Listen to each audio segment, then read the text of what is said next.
नमस्कार दोस्तों, आज का करंट अफेयर अपन स्टार्ट करते हैं। जवाई बांध मेरपुर पाली में है। न्यूज़पेपर में दिया हुआ था, तो एक वन लाइनर क्वेश्चन है। वेटिकन सिटी के बारे में दिया हुआ है कि वेटिकन सिटी इटली के रोम शहर में है। वेटिकन सिटी एक देश है अपने आप में और दुनिया का सबसे छोटा देश है वेटिकन सिटी। 0.49 किलोमीटर, 1 किलोमीटर से भी कम इसका एरिया है। सबसे छोटा देश है, रोम शहर के बीच में है।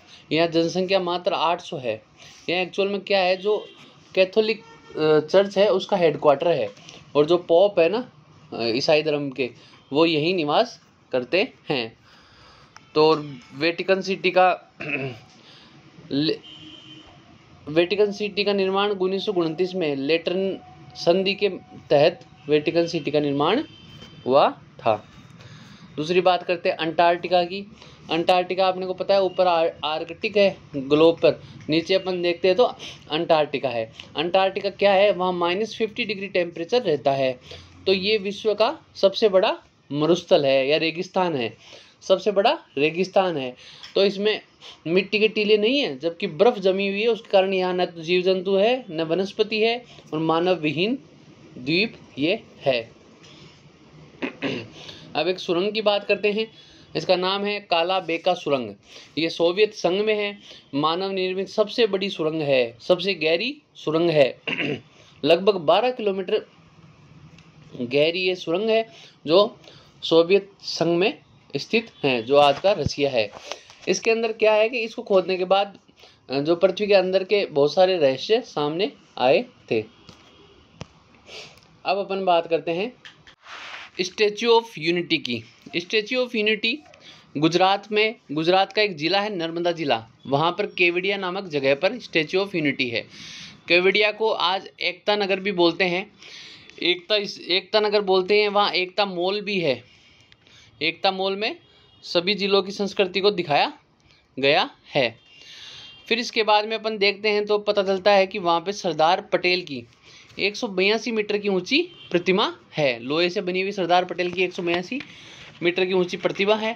नर्मदा डैम के सामने, जैसे नहीं यहाँ नर्मदा डैम बना हुआ है, इसके सामने 3.2 किलोमीटर दूर यहाँ पर एक प्रतिमा सरदार पटेल की 182 मीटर की ऊंची बनाई गई है।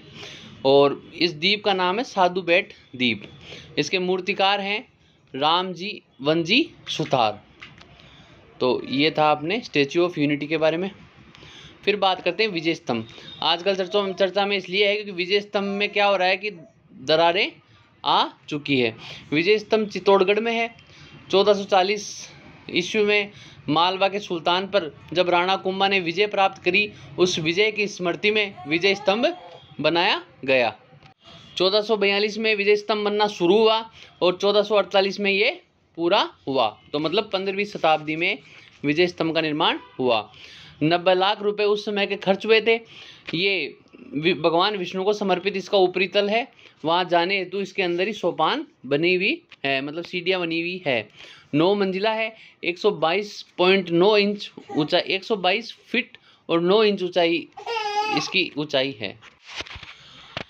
विजय स्तंभ में लाल व सफ़ेद पत्थर का उपयोग किया गया है। वह हिंदू देवी देवताओं की मूर्तियां भी इसमें बनाई गई है। 157 सीढ़ियां हैं टोटल 9 मंजिल पर चढ़ने के लिए। जो ऊपरी मंजिल है उसमें एक शिलालेख है। उस शिलालेख में चित्तौड़गढ़ के शासक हमीर से लेकर और कुंभा तक की वंशावली लिखी हुई है। 1952 में जो राजस्थान पुलिस की वर्दी है, वहाँ 1952 से लेकर आज तक उसकी वर्दी पर विजय स्तंभ का चिन्ह प्रयोग में लिया जाता है। अब न्यूज़ में इसलिए है क्योंकि वहाँ क्रैक दरार आ गई, इसलिए प्रवेश इसका 2020 से ही वर्जित है विजय स्तंभ के अंदर, जो चित्तौड़गढ़ दुर्ग में स्थित है। इसके अंदर जो वहाँ के अधिकारी बताते हैं कि हमने टिल टेल क्रैक्स नाम की एक पद्धति है वो काम में ली है। उसमें हम क्या करते हैं, कांच के पीछे मसाला लगाकर उसको चिपका दिया जाता है, जिससे उसकी संरक्षण रहता है। तथा बंदरों के आतंक से बचाने के लिए वहां पर रबड़ के कांटे काम में लिए जाते हैं। अब बात करते हैं स्टैच्यू ऑफ लिबर्टी की।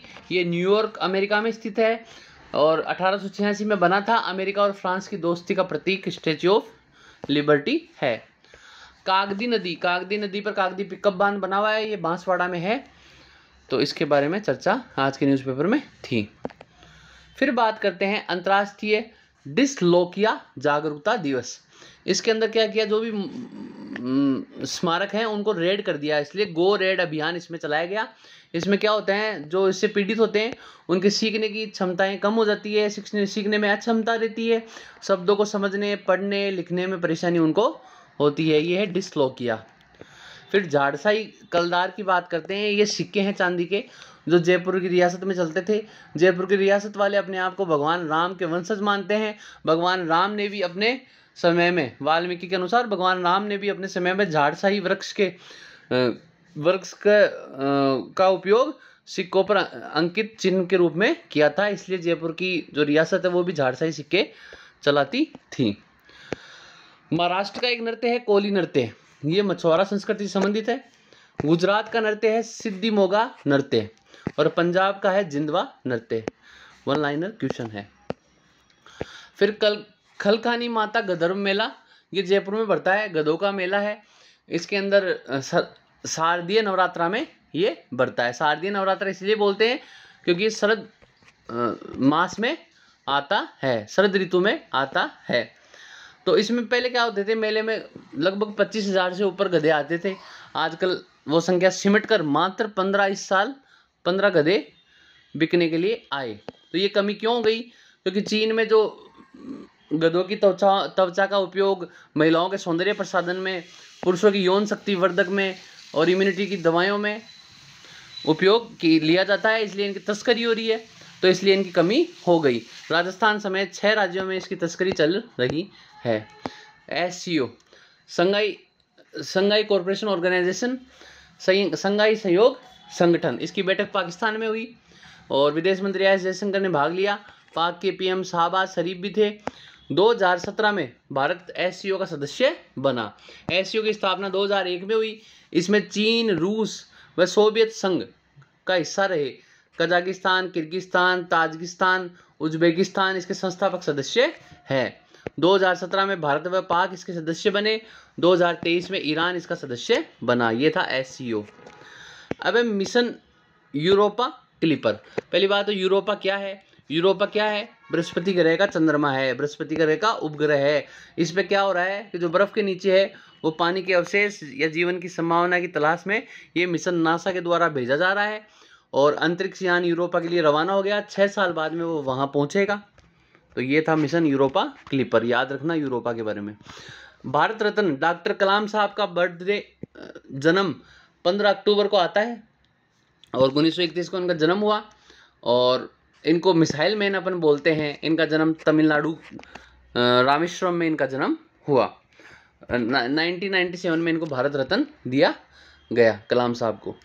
टाटा ट्रस्ट के अभी जो टाटा हैं वो एक्सपायर हो गए थे, मैन रतन टाटा जी, तो उनकी जगह न्यू चेयरमैन बने हैं नोएल टाटा। भारत का डिजिटल कृषि सम्मेलन 2024 नई दिल्ली में हुआ। अंतर्राष्ट्रीय ग्रामीण महिला दिवस 15 अक्टूबर को बनाया जाता है और 45वां आसियान शिखर सम्मेलन लाहौस के वियंतियान में होगा। और बिहार का कैमूर सेकंड टाइगर रिजर्व है। और एक फैक्ट और है, 38वें ग्रीष्मकालीन राष्ट्रीय खेलों का जो भारतीय ओलंपिक संघ द्वारा किए जाते हैं ग्रीष्मकालीन राष्ट्रीय खेल, ये उत्तराखंड में होंगे। धन्यवाद।